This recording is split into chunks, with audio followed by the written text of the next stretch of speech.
Welcome to And the Writer Is. I'm your host, Ross Golan. Today's superstar has already dominated popular music for over a decade. What started as a simple audition has become one of the most intriguing and eclectic careers in recent memory. Her genre-bending discography reflects her international upbringing and diverse choices for collaborations. From girl group fame to solo success, this artist has earned countless accolades in both pop and Latin because of her fearless and creative process. Hailing from Miami by way of Havana, today's guest is a true songwriter and a collaborator of the music community. And the writer is Camila Cabello. Yay! Ross! What a lovely introduction. You know? Those are really kind words. Did you write that? I did, That's really, really sweet. Seriously, thank you. I don't know. I'm looking at myself a little different now. Is it weird to hear people talk about your success? It's not weird. Because I don't really think about it from a bird's eye view like that. I don't think about it. I don't talk about it that often with my team or with people. I don't hear it talked about from that perspective of like a whole career or like the past decade. It's always like the last album or this specific moment, or it's always like within the context of like that day or that month or that album cycle at most. It's never within that broader context. So it was like refreshing. I was like, oh, wow. Oh, yeah, it has been an eclectic kind of fearless career. The fact that it's over a decade is pretty shocking to me. I think that's where, all of us keep our heads down. We're all doing our sessions. We're all doing You don't really look up, like you were saying, you don't look up and see what 12 years of releasing music is. It's so true, because I feel like also we're always just thinking about, what's the next thing and that kind of motion, but it's important just for yourself to contextualize and to take a moment to be like, that's why I think I love memoirs and I love the idea of, this is totally random segue, but the idea of like, I don't know, one day maybe like writing one just for, not for other people, but just for myself to like just contextualize your life and get out of like the kind of close up zoomed in view and more of, oh, wow, how did this day, this moment come to be, and look at it from that like broader lens. Do you journal? It's so funny that you say that, because this morning I felt like there's different phases of my life where sometimes I feel like I process feelings through talking to someone, like whether it's like a therapist or talking to my mom or talking to a friend. And lately, and then there's other times where I will write stuff down in my notes. Like if I'm feeling really stressed, I will just like write things down on my iPad or my notes. And this morning I was like, I need to get a journal and just like pen to paper, write stuff down. I don't know. It's the first time I've really felt like that. Because before I felt like it was almost like writing pen to paper felt frustrating because I felt like I actually use it. Yeah. Do you when you're going through this idea of jotting down ideas, do you see yourself starting, when you were saying the memoir part of your life, like what point in your life can you start telling the story of you? It's so, I feel really lucky that even now I'm like, I have so many things that I want to do. And I'm like, oh, I have ideas for, not like a whole, maybe like album idea, even though I do have thoughts that will come in and be like, wow, this sonically would be a really cool direction. This visually, thematically would be a really cool direction. But, even in like the past week, I'll write down like, this is a song that I feel like is important, like conceptually, storyline wise. And then I actually have like started writing like kind of essay ideas. I write like maybe like a few every day. Because I do feel like I'm kind of old enough now where from the beginning of my life to now, I feel like there's like a cool kind of like essay book in there. So let's start from the beginning a little bit. Obviously there's a lot of information about you in the universe, and I know you've done other podcasts and whatnot, but let's just pretend that our listeners don't know some of the earliest parts. You are born in Cuba. Yes. To your mom and dad. Yeah. So and my mom and dad, who you just met. My dad is from Mexico. My mom is from Cuba. Mm-hmm. And they met in Mexico because my mom, when she was around 25, moved to Mexico, just like her and her cousin. And that's where she met my dad. And then she got pregnant with me. Then they got married. And then from when I was born till I was about 7 years old, I moved back and forth from Cuba to Mexico.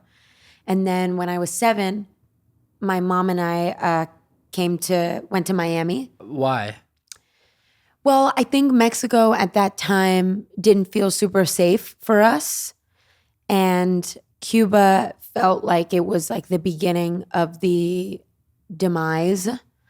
And, you know, I have a lot of family there now, and it's just like, it's so tragic what's going on there now. Like I have family members who, you know, like I have like cousins who are like going to Hialeah to like send medicine because people are like sick and there's no medicine in the hospitals, and, you know, like just like lack of food, lack of medicine, lack of everything. So I think it was kind of like the beginning of that, and beginning to see that there was like such an obvious ceiling in terms of education and opportunities and more practical stuff like food and power outages and, stuff like that. So I think she had already known before she even had me a few years before that, you know, wasn't a place that she had kind of like become disillusioned with what her country was becoming. And that's why at 25, she went to Mexico. But then Mexico felt like it also it wasn't the right place. And so she was like, okay, I think I'm just going to do it. And I think she had something like $500 or something. And we went to Miami and stayed at it was my godmother's place for like a month. And my mom started like working at Marshall's, and she was an architect, and she just, you know, kind of like hustled her way to becoming an architect again. And my dad met us a year and a half later. Yeah. And then I like learned English like pretty quickly. I was like 7. And one story that I think is really interesting is like my first name, like so many of my friends from school call me Carla because, really? Still? Do they still call you that? Yes, because my family always called me Camila, but my first name was legally always Carla. But I think, I don't know, something about like, I don't know if this was just for me, but maybe like, I feel like in Latin American countries, it's not, I didn't go to school where it was like a computer system where it's like first name, blah, blah, blah. It's just like, what's your name? And then like you say your name. But I, like, you know, going to school, they were like Carla, and I was like present, but I didn't really speak very good English. So I was kind of like too shy to be like, I'd actually prefer if you call me Camila. That's what my family calls me. So literally from elementary school to when I went on an audition for X Factor, everybody called me Carla. And I remember always like not feeling like identified with that name, and my parents always calling me Camila. So it's almost like a very like metaphorical, like kind of identity, like it's your crisis. You know what I mean? It's your alter ego. Yeah, totally. Do you keep in touch with people from your childhood? Yeah. I have friends that I like still hang out with like all the time. My dad's an architect. My grandpa's an architect. Oh, really? And one of the things that we talk a lot about as a songwriter is how similar they are. And interesting. What's a little different in your case is that you're also sort of the builder and the person who lives in the house. Yes. If you're using the same metaphor. But I do think that there's so many similarities to totally. being, I never thought about that. The blueprint and like how you interpret, how you're going to dress up the house once you build it is something different. But I definitely can see where you'd get, the songwriting background, even just seeing how somebody creates something from nothing. Even if you're given like, this is your plot of land, that nobody's plots of land, nothing's flat. So you have to be creative in the way that you design a house that is flat. So you're not living in a weird place. Like all these weird things you don't think about, but when you grow up with an architect, you see like the ingenuity it takes to do what looks like a normal house on a plot of land that isn't normal. Mm. So like I think that there's a lot of similarity in that. You know, the influence of music in Cuba and in Mexico and in Miami, they're similar, but they're really, if you're into it, they're not that. No, not at all. They're really different. They're very diverse. What are your first musical memories in your childhood? Well, first of all, the architect parallels, I'm so curious to, because I never thought about it that way.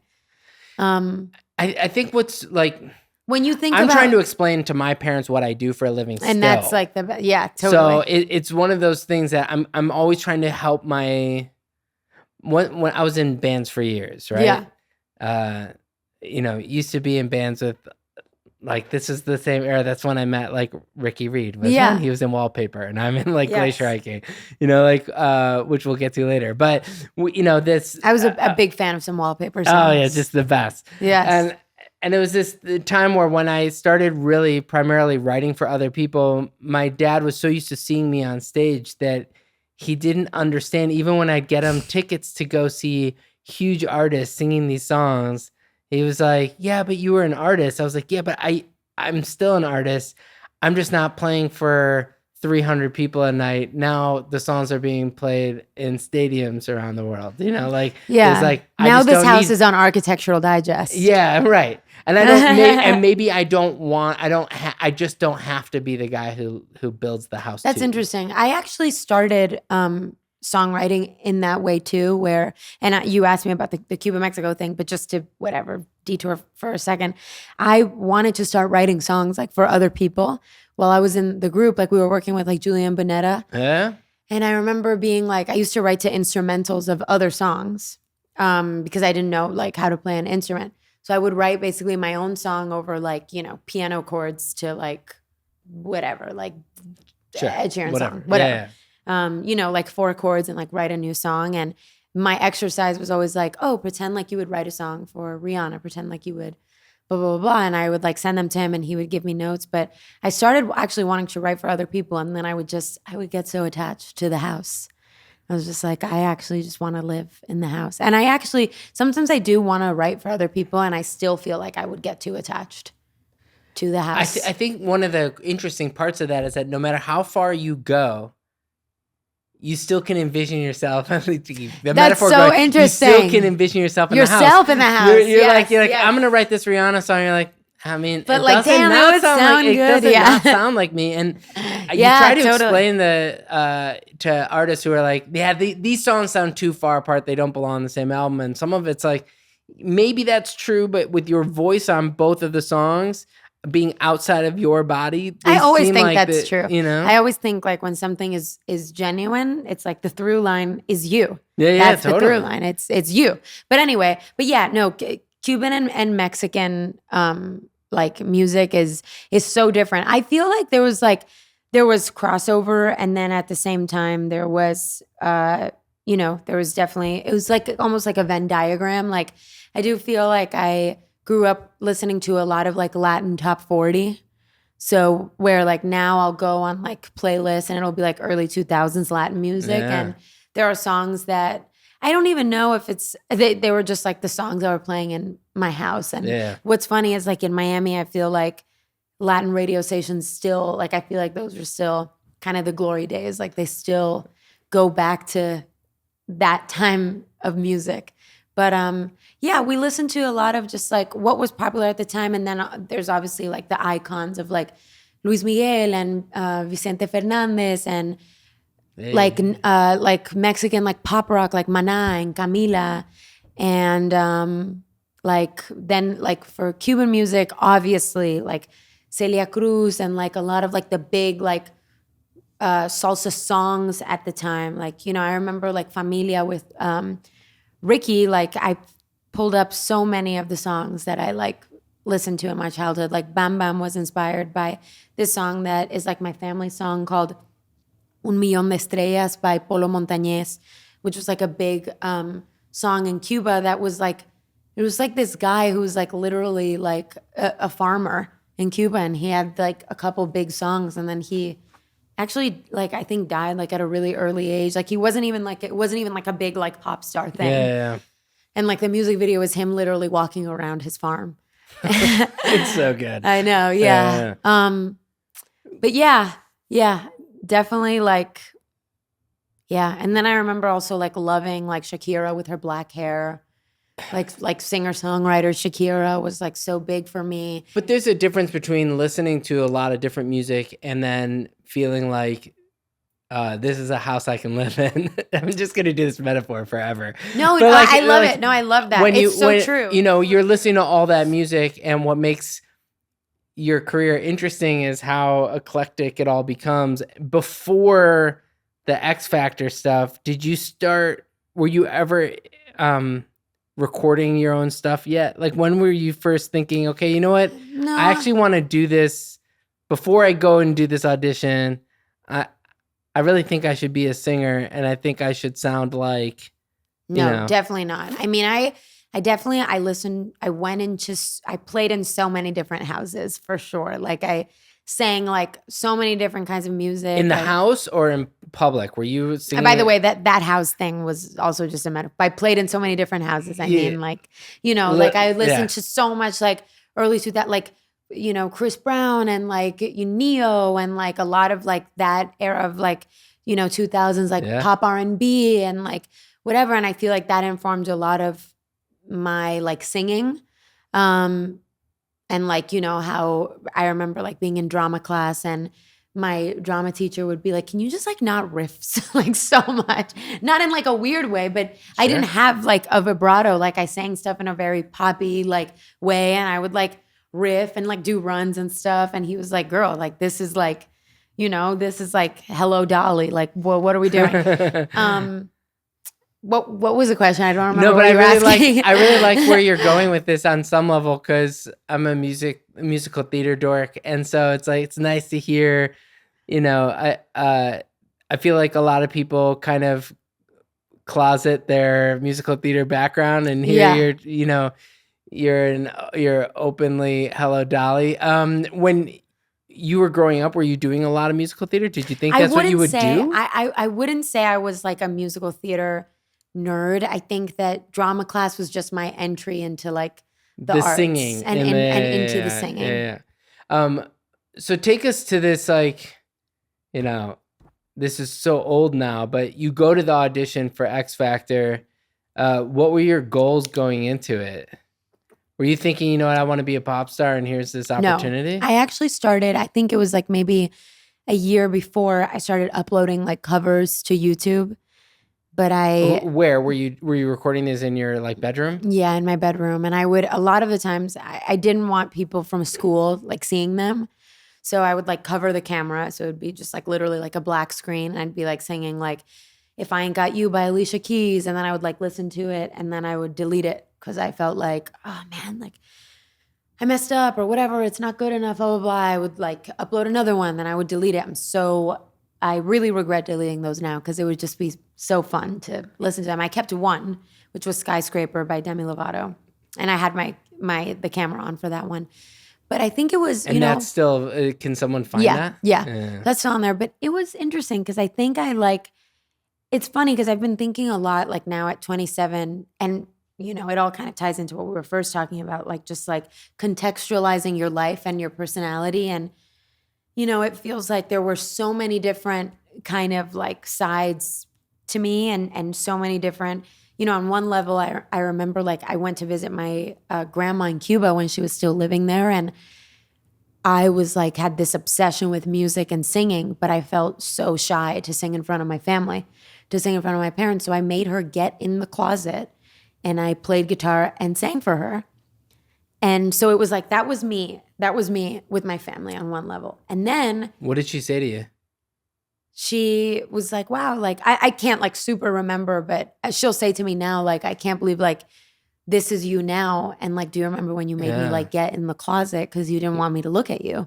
And so I think like, so that was one. Where did the nerves come from?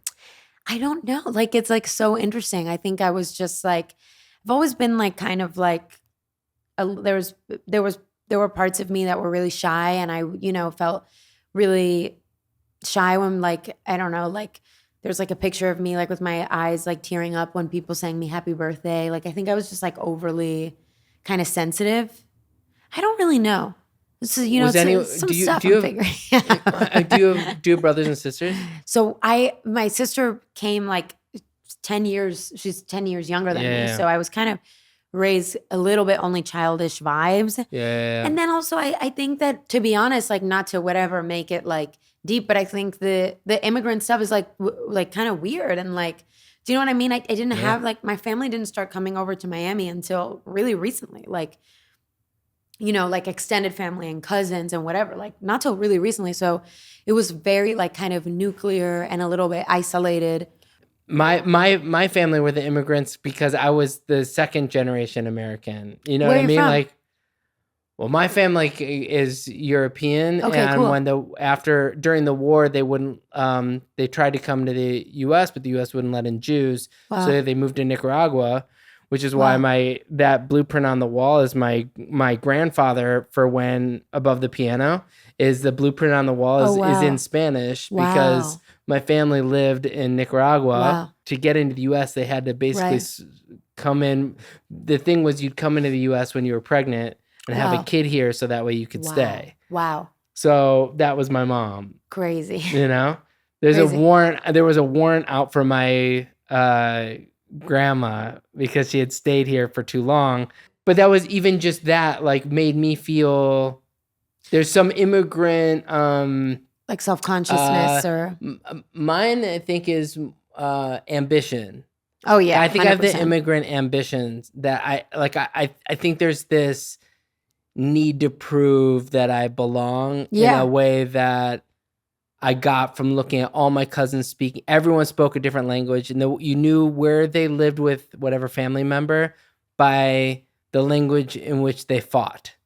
Like they would fight if they fought in Hungarian, that was my grandparents. If they fought in Spanish, it'd be like my mom's cousins. If it was if it's like my godparents, it might have been in Hebrew or something. It's like everyone fought in some language that wasn't.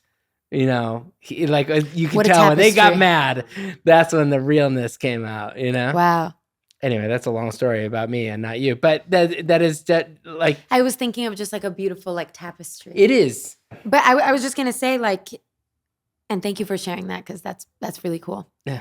But I feel like it was interesting because, and maybe you can help me sort this out because it was like on one hand I was... you know, doing kind of very like shy, self-conscious things like that. And then on the other hand, in school, it was like all of my friendships were based on music and singing. Yeah. So it was like, you know, my friends from literally my first friend who was actually from Nicaragua that I made in like the apartment complex that we were living in. We would like put on like the Cheetah Girls and pretend like we were in a girl group. And then, you know, I'd be in elementary school and we would like be playing American Idol and I would bring my CD and they'd be like, oh my God, like, can you sing for us like one more time? And I'd be like, you know, kind of and like. And what song was it always the same free. song? Yeah, it was. I'm Breaking Free. You know, the hit. That's really funny. But I was always there was always like kind of like a thing that I was like the girl that like can sing or whatever. And then I think in middle school and middle school drama class was my way of like kind of staying connected to music and arts and whatever. And then I think like in high school it was like it was just overwhelmingly like big. It was like 3,000 freaking kids. And when I auditioned for X Factor, people were like, we didn't even know like you sang. Like it wasn't. I don't know. I think I reverted back to some of that shyness in high school, but I think definitely like auditioning for X Factor was kind of a surprise to a lot of people, including my family, because I wasn't really doing a lot of things professionally. Like not even doing a lot of things professionally, but I wasn't even doing a lot of things like, you know, publicly. Publicly, like having the main part in like the school musical or this or that. The most I was doing was I would be singing a lot in like my house, like when my like parents weren't there, that's like all I would be doing. I was a really big fan, like music fan. I was a big fan of Bieber, of Taylor, of like a big pop culture fan. So that was like a big like kind of part of my life. You were like, 15. 15. 14. So 14 years old, you have there's a 4-year-old in the house also while you're singing around. Yeah. Could you judge? Did do you have a relationship with your sibling enough that you could like perform for your 4-year-old or 5-year-old sibling? Was it like No. that, or was it like, oh my God, this is another part of my life, and I'm 15 and 14. I'm worried about myself. No, I mean, my sister, like, I feel like in the last few years, it's so interesting because like now I'll be like, Sophie, like, what do you think would be like a good like TikTok for this song? Yeah. Or, you know, like now I feel like she's actually like, she's so helpful and gives me such a like refreshing perspective on like culture and like, you know, culture in all kinds of ways, like whether it's like TikTok or social media or like music or whatever. But back then it was like she was just a baby. Like she was like, you know, just like my other, just like a child, like a little child. Like a literal. when you literal child. When you get onto a show, and I don't think like people realize, you know, it's only, you know, what, the second or third year of X Factor, right? It's like I think it was the second year. So it's like you kind of know that it could be really big. So you're probably nervous, but you know, it's no guarantee. Like I feel like that you can only gauge how heavy it was in retrospect. Yeah, I mean, I'm gonna be completely honest. I've always like kind of healthily followed my delusions and my dreams. And I think especially when you're young, like that is very strong. And I really was just, when I think about it now, it's actually very innocent and pure. I was so guided by love and like love for music and honestly love for One Direction. And I'm not even joking. I was such a huge fan of theirs. And they actually had posted a video where they were giving tips to audition for X Factor USA. And some part of me just knew that they were going to perform on the show.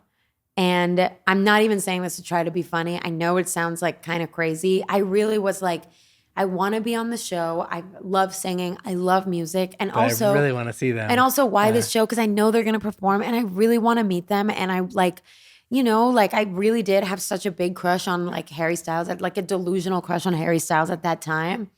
And I wanted to like, I don't know, like meet him and like, I don't know, like fall in love with him. At that time, at 15, I really thought that was a real thing that could happen. Do you have a relationship with any of them or all of them? I think I wouldn't say like a relationship with all of them, but I feel like, you know, Niall is like always been really sweet and like a friend and Harry's always been like really friendly. I wouldn't say we're like friends, but not yet anyway, but I feel like he's like really friendly. But I always hesitate to tell that story because that's the thing. Because I don't want them to be like, is this girl? I was 15. I am 12 years older now, guys. I went on tour with them and for like for 10 days in the UK, and it was one of the most bizarre moments because you grow up knowing about boy bands, but it's different when you see it. And it's not what you think it is. It's not, you leave a concert, of course there are lots of fans. It's not that. It's that you drive an hour and a half outside of the venue to find a hotel that is off the map so no fans can find you. And an hour later, there are 100 14-year-olds with no parents in sight. And you're like, how did you find us? This is crazy. Like the fandom for that kind of thing it's just hard to explain. And my first cut was for a band that was opening for Jonas Brothers. I also called Honor Society, and they were like going on tour. Even just seeing those guys perform, the fans were rabid for boy bands. Rabid, and I wasn't even really like.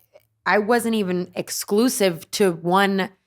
No, but I was like obsessed with the Jonas Brothers. Like I thought Nick and I were gonna like, you know, at that. It's the age. Yeah, it's the age. But the reason why I brought that up is because maybe Fifth Harmony might be the last so far. It's like the last great girl group. Like there hasn't been a girl group that has done that kind of damage. And same thing with, you know, 1D, there actually hasn't been a lot. So There's true. not there. It's now been almost a decade, and it sounds like people haven't tried. Yeah, and it's actually interesting because when I went to Blackpink's concert. Yeah, that's pretty close. I mean, I was like, when I was younger, it's all those bands, BTS. It's all the K-pop true, stuff. True. Yeah. When I was younger, I was obsessed with Destiny's Child.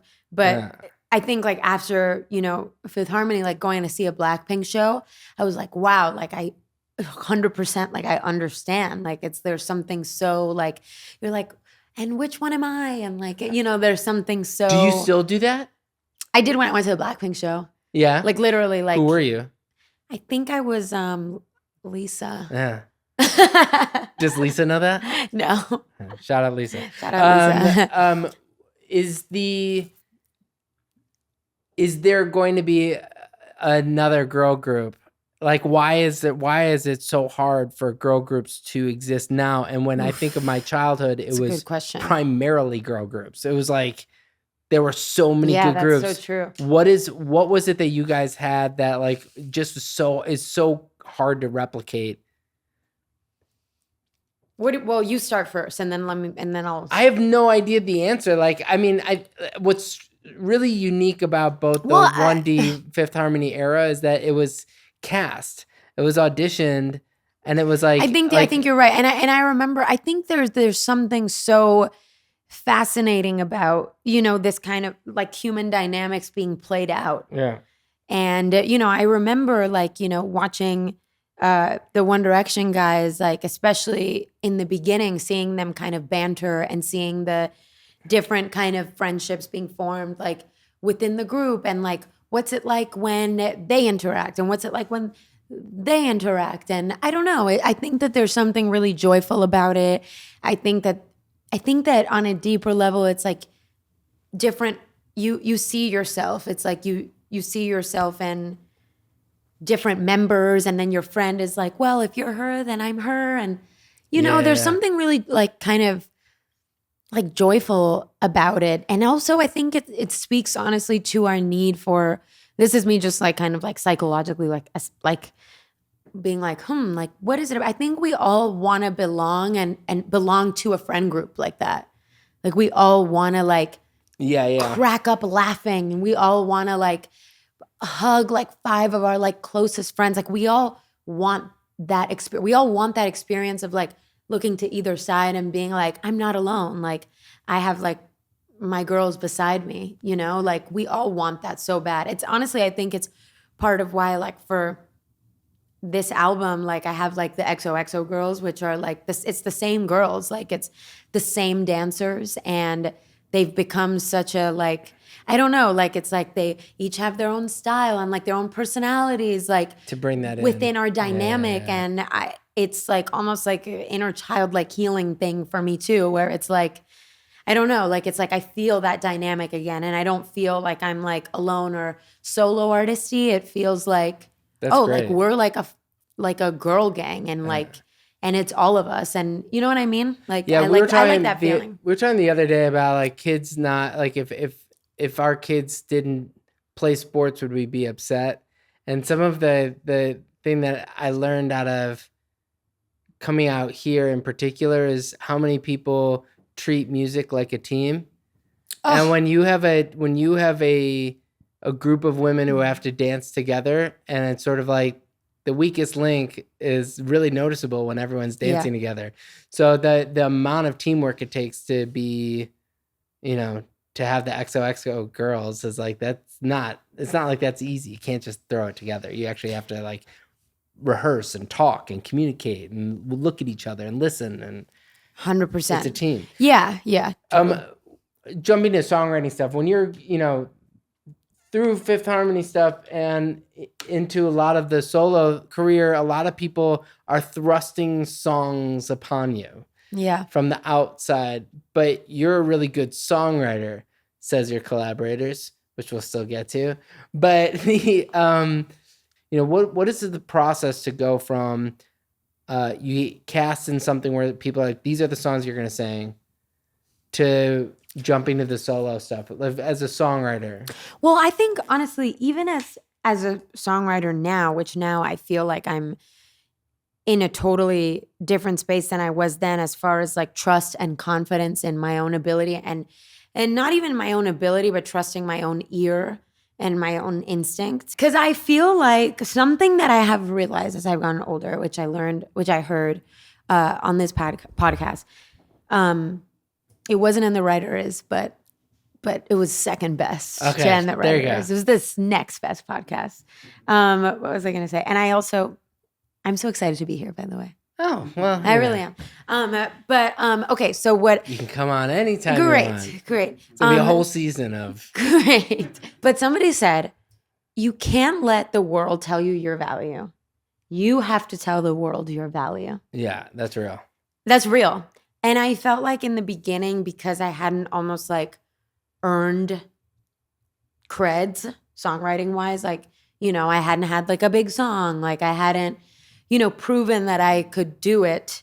It was almost like people didn't like expect that I could do it, even though I was like, I feel like I could be a good songwriter, and I feel like I have great melodies, and I feel like I have great ideas, but I think, you know, people are also, you know, they're afraid that things won't work out, and that's why they take the safer bet.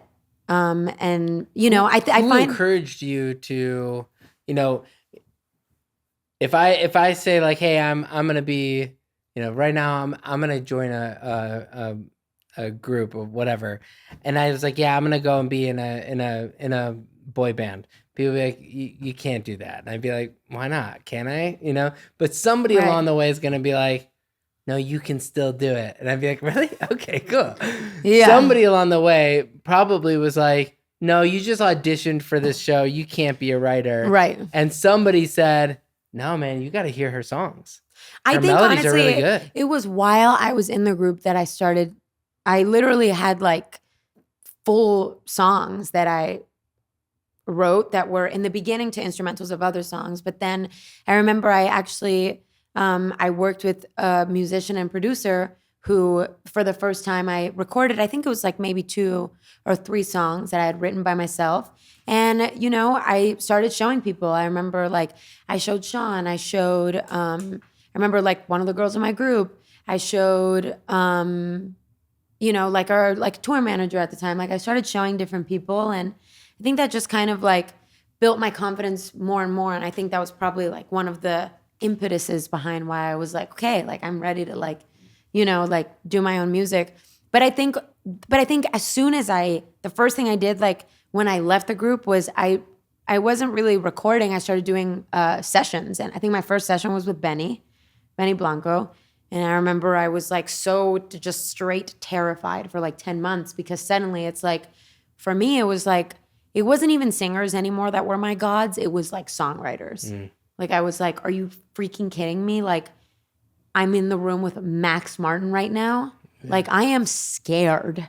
You know what I mean? Because all I wanted was for them to like think that I was good. And sometimes that would actually kind of like, you know, it kind of left me with diminished returns, because I wasn't even thinking about if I liked the song I was doing with Pharrell or Max Martin. It was like, but do they think that I'm a good songwriter? Yeah, that's Does really that make interesting. sense? Sure. Like it would happen to me all the time, where I literally was like, as long as it was more about me. You ended up with hits with a few of those people, so I mean, did, yeah, it did not work. Well, I had a lot of moments of like clarity and like sobriety, like validation sobriety with like the more longer term collaborators like Frank Dukes. Like we spent so much time together, and you know, but it was like when I was like in a room with Pharrell for like 4 days, I was just wanted acceptance and validation of like, does he think I'm good?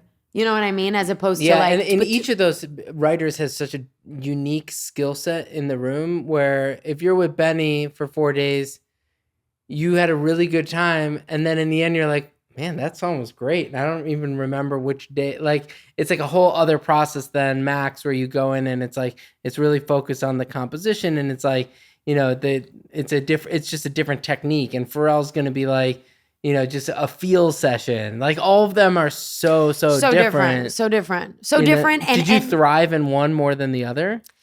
I truly, I honestly think, because I was maybe like 19 at the time, and these guys were just like myths in my mind.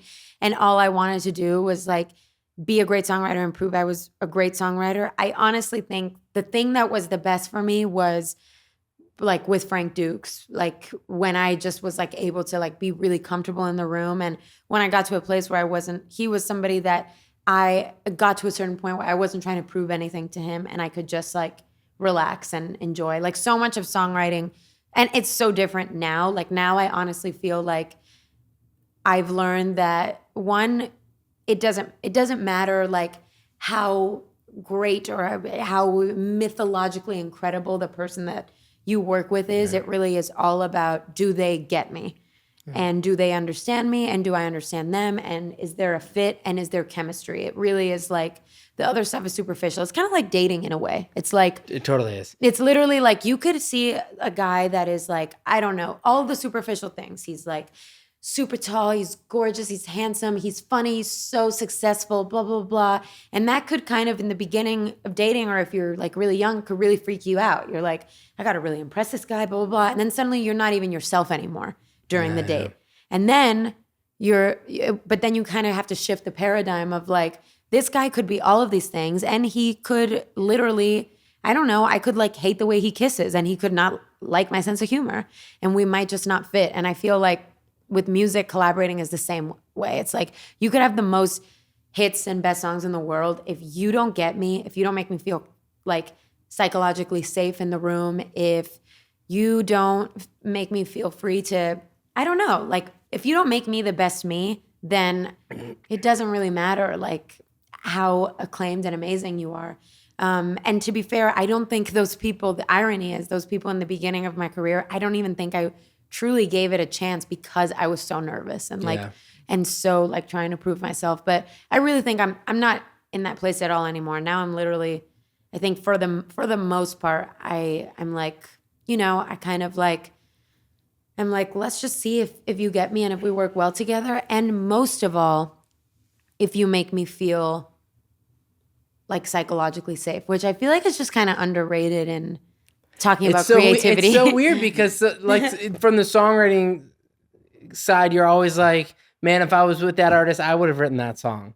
It's not real. It doesn't like real. It just wouldn't be the thing. And it's chemistry. Because the chemistry is a huge part of it. I also think if you have 4 days or 5 days or whatever with somebody, then that first day you feel comfortable falling flat on your face because you're not. That's big. You're not trying to fall in love with this beautiful person. Huge. You know. I mean, in the beginning, my first album, I was like working with like almost like a different person every day. Yeah. Which was crazy. I mean, this last album, I was like literally with the same 2 people every day for like a year and a half. Yeah. So it was literally like, I mean, there's so many hits that people that you've had now and people have asked, I'm sure, all the questions about them, but some of them have been, are sort of transcendent and are falling in that sort of evergreen category of songs where I'm sure you just hear them all the time still. What's the first song or what's the song that you think defines you as a songwriter? That's such a great question. Oof, as a songwriter, I feel like it would honestly probably have to be, should I go from, is it allowed to be like from each album or just in general? Go for each album, yeah. Okay, I feel like my first album, Never Be the Same. Okay, yeah. Because I feel like it's weird in the sense that it's like, I feel like it's like pushing melodically and there's like some choices that are like, which I feel like is just kind of I always want to go like, I feel like one trademark I always like to go for where I'm like really proud of a song is like, oh, that was like a new choice. Yeah. Melodically or whether it's an ad lib or melodically or something in it feels like it's pushing. Yeah, pushes your own boundary. Yeah, pushes my own boundary for sure. So I think Never Be the Same. I think like, even though Havana, I think does that sonically, I think lyrically, sometimes I'm like, oh, I think I could have maybe done like a little bit better, but I do love that song. Isn't that's the hardest thing for a layman to accept? Yeah. Is that I definitely have one of my bigger songs that I still always point out as something where I'm like, I never heard it as a hit. I never heard it as a hit. And there are definitely songs I have that I am convinced is like compositionally flawless that Oh nobody my knows. God. Nobody Me will ever too. listen to. Me too. And it drives me nuts that you're like, no, my best song is this one that has like 30,000 streams, and this one that has same. a billion Me too. Me is too. like, it's not great, guys. It just anyway. I know. It's okay, so true. that's the first album. It's so true. My second album, I really love the two songs that are standing out to me. I really loved there's a few songs on the second album, but I love Used to This that I did with I love Used to This that I did with Phineas. I really like that song. I love this song Bad Kind of Butterflies, which is like a 30,000 streamer like you, which I feel like nobody's heard that song, but I love that song. And then this song, which I think is I love this song called First Man that I wrote about my dad. Yeah. I love that song. I don't think, I will say, I think of all of those three, I think Bad Kind of Butterflies actually represents me the most as a songwriter because it does have that thing where I'm pushing my own boundaries. And it's just like, there are other two songs that I feel like incredibly like well-written songs, but they're almost like not weird enough. Yeah. For, you know what I mean? For me. Okay, on the Familia album, I feel like the song La Buena Vida is very me because it's like, again, it's pushing my own boundaries and it's like this like huapango, like Mexican like orchestration, but it's like almost kind of like rappy like flows, which I really loved and I'd never done before. And I was like, wow, this is so cool. Like I love like mixing things together that normally wouldn't go together. And then on my last album, I feel like Chanel No. 5, Boat, and June Gloom. Do you have a if I picked out any song that you've done in your solo career, can you sing every lyric? I'm honestly not. I think it would maybe take me a little bit more of like brain power for some of them because I haven't toured all of them because there was like a COVID if thing I that were happened. to bring out you know what I mean? The songs from your childhood that you sang for your friends, Yes. Can you sing every lyric? Yeah. It's like I think also people have this assumption that we all know all the lyrics of all the songs we've ever released, and that is 100% of the time false. Yes. But I think there's this like image that it's like it's so because people when they describe like oh I like Camila, I don't like Camila. It's like what are you talking like you are like judging this human off of like releases of songs that you may or may not like. They represent you as an artist. It's like it's just weird. Did you mean Camila, me the person, or me the album? Just I just meant like me the person. The person. Like people just don't really understand the human who chooses to write these songs, who then interprets these songs as the artist form of that human, and that all these are different. Oh my God. Like different. Don't get me started. They're different parts of your personality. Well, to be totally transparent, I was actually like, I was kind of nervous like to do this today because I've been feeling so like vulnerable and fragile when it comes to just that stuff. Why? It's just been like, I don't know. I just feel like Is it doing all the promo for the album? I think so. And I think I've just been spending more time on social media than I usually do. Why? And because of the promo? Yeah. Like just like, I don't know, like being on TikTok and then you accidentally like, sometimes I'll just have low impulse control and like read comments and then I'll see something that just like leaves me just fucked and, you know, and yeah, it's just been really hard. I'm not gonna lie. How are you supposed to deal with that? I have to be better about not looking at things. And do you have to do the social media, or can someone, or can people read through the authenticity? I think it's like, I don't know. And then I think it's like a combination of things. And then I'll have like friends that come up to me and they're like so well-intentioned, but they'll be like, man, I hate the shit that people say about you on the internet. Oh, yeah. And it's just like, it just sometimes feels like I don't know, like I'm just like feeling it lately. And it's hard. It's just. Why do you do it? Hard. Why do I do what? Any of this? No. I think I like, honestly, like when I'm doing like music and creating things, I do it like because I love it. And then I'm just like, to be totally transparent, there's times where I think what you were just talking about, where it's like the person that's like making things and then like the famous part of it. Sometimes I really do ask myself like, how like worth it is this? Because sometimes it does feel like this is just too much. Like it's, like I've definitely. Can you separate yourself from the artist? It's really hard. It's hard for me, for sure. It's hard. Does anybody do that? I've talked to like friends about it, and and I've been like also talking to friends about it like recently too. I think people struggle with it. I really do. Like I think like artists struggle with it. And I think that it just like comes in waves, and I think it's about taking care of yourself, like, as it happens. But anyway, I hope that wasn't like whatever, like vulnerability hangover in like fucking 5 minutes. No, I think it's really important because I think in reality, like all of us are, sometimes it's through the commercial success of stuff. Sometimes it's through comments. One of the things about being a songwriter instead of the artist is I wrote a song a couple years ago where the video really got sort of canceled. Really? And no one looked at who the songwriter was. Yeah. Yeah. Like the vulnerability it is to be the artist versus the songwriter can be vast. It's very different.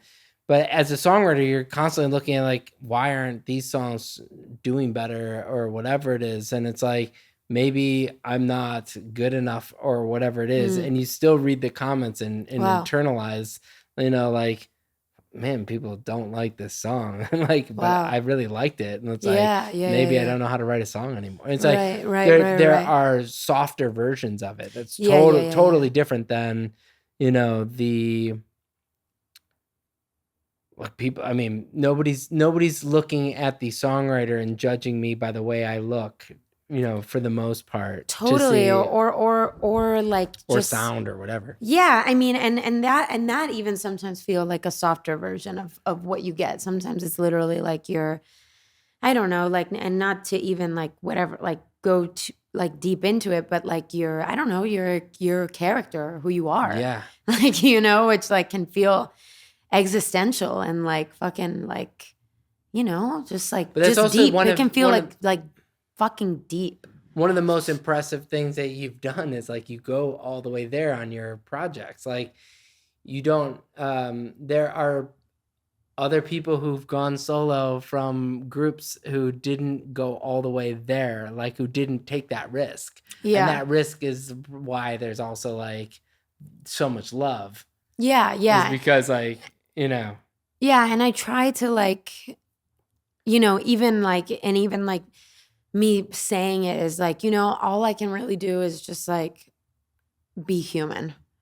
Do you know what I mean? Like even like, I don't know, like just like be like as courageously human as possible, like in my, the good stuff. And then also I feel like, like the harder stuff too. It's like, literally all I can do. You did not have to record this last album is not something you had to do. No. Like this was a choice from Absolutely the outset not. that like anybody who listened to it was like, fuck yeah, that woman just took like a risk and like you did not have to do that. You're not some of your peers do also take really good risks, but most of them are not as brave to go and be like, that's like, this is me sonically, which then the visuals and all the things that go along with it to reflect that, like, you made that bed because you're taking that risk. So then like totally. Along with that bravery comes all this vulnerability of like a lot of people are going to critique this bravery because they don't get it. Fuck them. And the ones that do are like, Eve just went deeper with you and they're like even further in the journey. It's just, that's earned. Totally. And I don't regret that for a second. Like I'm so proud of like my album, and I'm so proud of, I'm proud of all of that. I think honestly, just, social media is tough, and the internet is tough, and sometimes it just feels like it's like rampantly like mean, and it like can just like be a lot. But like as far as like my album and like my art and like my work, I definitely like I always like stand behind those things like. Well, let's go to the next segment. I'm going to just, because these people gave some questions that I feel like deserve some answers. Yes. So we're going to go to this first segment, which is, what would Ricky Reed ask Camila Cabello on And the Writer Is? And Ricky asks, Papa Ricky. First he asks, how are you holding up, big dog? So he obviously is like big in dog. tune. We gotta get some dinner is what we gotta do. And then he also said, like, how's your heart? How's your head? So my heart and head is you know what? Always growing, and always, I feel like, you know what? It's just a sign of being alive. Yeah. Totally. Like, just like shit. Like, yeah, but you're still doing I'm alive. What do I do? No, you were doing the same thing that you were saying that, like, you said, like, oh, well, when I was, 13, 14, 15, you're kind of like fearless and doing stuff, but like, you still have it. You still are doing like the fearless thing. I do, for sure. For sure. You could be safer, and you are not, which is what it makes your music enjoyable and your like artistry. Thank you. And the last question he has, have you read every Murakami book since we spoke last? That's so funny, because he actually was the person that told me to read Murakami. And I think he told me about Norwegian Wood, but I forgot, it wasn't Kafka on the Shore. It was like a space one, but he told me that he was like obsessed with Murakami. And then I was reading that book, and I put Murakami in Chanel number 5, but no, I have not. And I need to read Kafka on the Shore. Then we're going to go to, what would Jasper Harris ask Camila Cabello on I love And him the Writer so Is? much. And he says, it's my angel baby. He's so young and he is so good. It's stupid. Okay, he says, it's honestly stupid. Shout out, Jasper. He has like so many incredible things that he is going to create in the world. No question. Including our baby, CXOXO. He says, I would ask her what her musical aspirations are going forward, given that she just made such a strong departure from the traditional pop landscape, which is vulnerable, as we've just discussed. What is she feeling on the other end of making such a different album? It's like they were listening. It's true, but I do want to tell you, it's not like I feel like even me saying, and whatever, and by the way, like probably, I am gonna have a vulnerability hangover, and probably ask you guys if I can listen to this after and tell you if we can. Okay, great. But just to tell you, this isn't like when I'm like, fuck, like I'm hurting or whatever. It's not like about this album. It's honestly just, it's an ongoing thing that I just like get online that just like. Totally. Yeah, but so it's not necessarily like even like just about this album. I think I'm just feeling particularly vulnerable because I'm like, oh my God, I'm just like, I'm just like, guys, I'm offering up like myself and my like dreams and my, like, I don't know, I feel like so like vulnerable and raw and like, and also like this hurts, and I am trying to find out how to like be and be brave still and be strong and like the center of that. But as far as like this album, my sweet Jasper, I feel incredibly like so like I feel like the world that we kind of like created with CXOXO has brought me and also the people that I work with like and my fans like so much joy. And the way that it's like there's something that I have never done before completely successfully is like start with lyrics and songs and chords and sonics, and then have it be built into like a color palette and it become like a whatever, like these motifs that become like, oh, like it's gonna be like a playground and a merry-go-round and there's blue hour and there's cars and there's this, and have it be like this, and there's ballet shoes, and have it be like this whole kind of visual world that me and the XOXO girls, like the dancers and my choreographers and the fans and the ski masks and the glitter and the lip gloss that we can all inhabit. Like I've never like had a world built that we could inhabit from these songs. And that like feels like so much fun, which makes me so excited. You know, for like the past couple albums, I was like, I don't think I want to tour. I need to like, become, like the line in Girls. I'm busy trying to become who I am. Like, it's like, I have to like, be like, I don't know, just like I've been working since I was 15. Like I really want to like learn how to drive and, not just like be on tour my whole life. And this is the first album since my first album where I'm like, I need to tour this album because I love this world that we've created so much. So I feel like it's just brought me so much joy. And also I think like kind of connects to everything we've been talking about too. Like I think, like especially females that have been in this space for a really long time. I've talked about this before to friends, like my makeup is very Pisces, very sensitive. I'm like very non-confrontational, very introverted. I'm kind of shy. I'm kind of like, I'm like, I want to keep the peace, blah, blah, blah. And I think being like in this pop culture landscape for like now like 12 years, you have to develop a healthy amount of bravado and armor and confidence and teeth. And I think that was like the energy, that is the energy of this era. And like this album that I really needed is like that confidence and like kind of like bigging yourself up and your friends bigging you up and being like, you know what, like, no, like you're not gonna fuck with me. And that like toughness is something that I feel like I started to kind of practice and I needed to, you know what I mean? I'm talking to Jasper, by the way.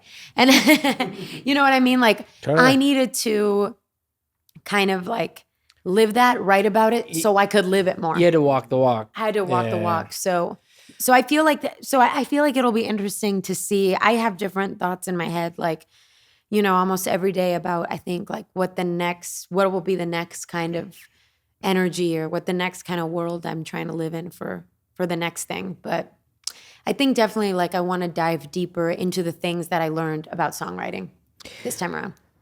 Well, the last segment like this is what would Vanessa, your A&R, ask Camila Cabello? Yes. And the writer is. That's and she dog. actually had a few good, they all asked good questions. That doesn't always happen. She said, what is your funniest memory from the making of CXL? That was fun memory? Mm-hmm. Like, give us a behind the scenes story.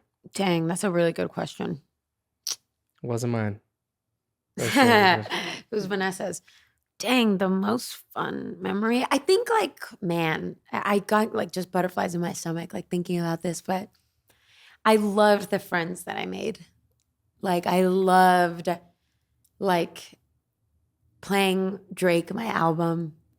Yeah, so crazy. Like was so fun. It's so surreal. And I mean, maybe you guys play each other music all the time, but that just seems when I like... when I played Drake my album and he played me some of his music from For All the Dogs. I don't know why like talking about him makes me like emotional, but I've told him this, like I feel like his music has been such a soundtrack to my life, to my friends' lives, and he's been so like just like generous and kind, and that moment was just like so cool. Like it was just like, I feel like so lucky that like people like him or like Taylor or, oh my God, nobody knows this. I don't even know who knows? I don't think I have to edit this out, but I met someone who told me something about my album recently. What? What? What did she say? She was like, she fully was like, I love your new album. And I was like, you inspire me so much. I would not be here without you. Wait, and I walked away and I cried. Did she like no, we were show up at your door? I was at Michael Rubin's white party and I kind of like made eye contact with her. And I always like, I think nobody knows who I am because I just like fully have imposter syndrome. So I was just kind of like I looked at her, but I didn't. And then I like, she was like, and I was like, I love you so much. She was like, I love you too. I love your new album. And I was just like, you inspire me so much. Like, I wouldn't be here without you. But that was just like a really, really, really amazing moment. Yeah. Because that's also, you know, another person that's been like, Totally. I literally like, you know. It's those, when you're actually there and you're in the thing and you're at the Grammys or you're at these events and you're like, oh wait, I'm one of. I know. Yeah, like that imposter syndrome never goes away. It just evolves into something weirder because then you're like, has this all been like, how long have I been in this where it feels like it doesn't go away. It just gets weirder. You just captured a feeling I had not put words to. It's so true. It's like, wait, have I always been liked? Yeah. Is this, Vanessa also asks, who do you spend the most time with when making an album? Which collaborators? I mean, obviously we know the Jasper most and recent. Pablo and Bart. And Bart, who's my vocal producer. Oh, cool. And also one of my best friends. Shout out vocal producers. Where is your favorite place to write a song? It's funny because I'm actually like, I feel like I'm honestly really not picky when it comes to studios. I actually had like a really interesting thing where I feel like this interview, because it's like caught me at such a vulnerable time, I might be just like exposing the most insecure part of my psyche, but I might just say, I'm just going to say these things anyway. I realized that I would have this thing where like my collaborators would want to go to like the best studios. And I would like be like, can we please go to like like the shittiest studio, because it made me feel like less pressure. Like if I felt like I was like at a like, that's real. Okay, good. If I felt like we were like at a Conway or something, like where it was just like so like expensive and gorgeous and blah, blah, blah, I just would feel almost like this anxiety of like, well, this was so much money and like whatever, and we have to make something amazing today. Whereas, you know, I think my first album with Frank, we did at like Electric Feel. Yeah. And it was just like kind of dingy and like fluorescent, ugly lighting. And it was kind of depressing, but I liked it because I was just, I don't know. It felt, I like the like kind of hustle underdog vibe more than I like the other vibe. This is a cool era for doing music where there are studios everywhere and you don't only have to do it at Westlake. No offense, Westlake. I like Westlake. But it's like, oh my God, it's so true like, though. You don't have to do it at a white glove studio. There was an era. Now you can, everyone has a studio. You know, you can do it in some studio where it sounds pretty close. And if you have to finish it elsewhere, you can finish it elsewhere. But like, it's so true. You can finish an album in this studio. Yes. You can finish an album. Like you don't need that extra one. It's so true. And I love that. I love that era. There's this another era of music. Miami artist that I've worked with where it's like you go out there and you're like, this person easily could do whatever studio they want. But it's just like, really? It's always like, it's like this neighborhood's not great. Yes. And this is like, this place is not really a studio. Like it does That's have my favorite. Like, and you're like, man, this is funny because you chose to do this studio. You didn't. Anyway. Makes me feel good. Okay, so we're going to do our last segment, which is a 5 for 5. I'm going to list 5 things. Just tell me what comes off the top of your head. Oh, I love these. We're going to go with the song Havana. Okay. Just whatever comes out the top. Okay. The song Havana. Pride. Uh-huh. Wait, do I list just one word? Yeah, sure, that works. Pride. We're gonna do heritage, ancestry. We're gonna do Miami-Dade County. Ooh, peacocks. Peacocks wrecking car windows. Because in my neighborhood, like there's peacocks everywhere, and they'll like jump up. They'll see their reflection in the car window and beat the shit out of like my neighbor's car window.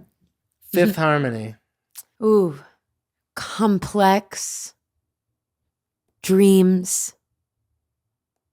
Sisterhood. Do you guys on a text chain? Do you guys text a lot or no?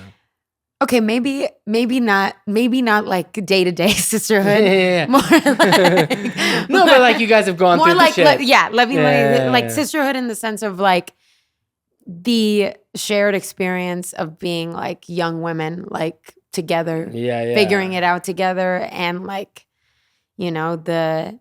like just like the bonding and the good times, and then also like the the hardships and the CXOXO, the deluxe album. Oh shit. Look at what I did. I followed the rules. Okay, so yeah, the deluxe version. The deluxe version. Which will have probably just come out this week. Yeah. By the time this comes out or whenever this comes out. That's anyway, right. yeah, Honestly, is the deluxe version better than the version? It's incredible. Why not just give us everything from the beginning? Why did you have to make us wait? Because I'm a big fan of shorter albums so that you can digest it all. Yeah, I mean, it totally makes sense to that. Yeah, I know that was a rhetorical question, but I decided to answer. Artists don't do it's like there's so few artists that get to release albums and then get to release them under the way they want to release it. Kudos to this journey that you're currently on. It's rad. I know, I'm very lucky. Yeah, well, you've earned it. Let's go with your mom and dad. Oh, my real life angels. I love that they came here. I know, me too. I did kick them out though. That's fair. Is it because you don't want them to hear things you have to say? It's because I there's just some days where I'm overwhelmed. It's like when everybody sang happy birthday to me in that one picture. I'm like, I can hear your guys' thoughts when I say this one thing. I can hear your thoughts. Well, thank you for doing this podcast. Honestly, okay, first of all, I'm totally having a vulnerability hangover. I hope that I wasn't just insane. But I want you to say, I want you to know that you have a very, very grounding, kind energy, similar to my father, Ricky Reed, my other father, Ricky Reed. And you really made me feel so comfortable and like I could just be very vulnerable. And you have a really kind and caring energy about you. And I really thank you for that because you made this such a joy and such a pleasure. Well, thank you. Usually it's when I say nice things about you, but I appreciate that. I feel like that's how we should end it. But no, we totally can. You said so many nice things about me. You're gonna come on this thing many times, I'm sure. And yes, look, man, shout out Ricky Reed. That's we got our first cuts together. I love him so much. Isn't that crazy? Yeah, he's fantastic. Yes. Thank you so much for doing this, and you're the best. There you go.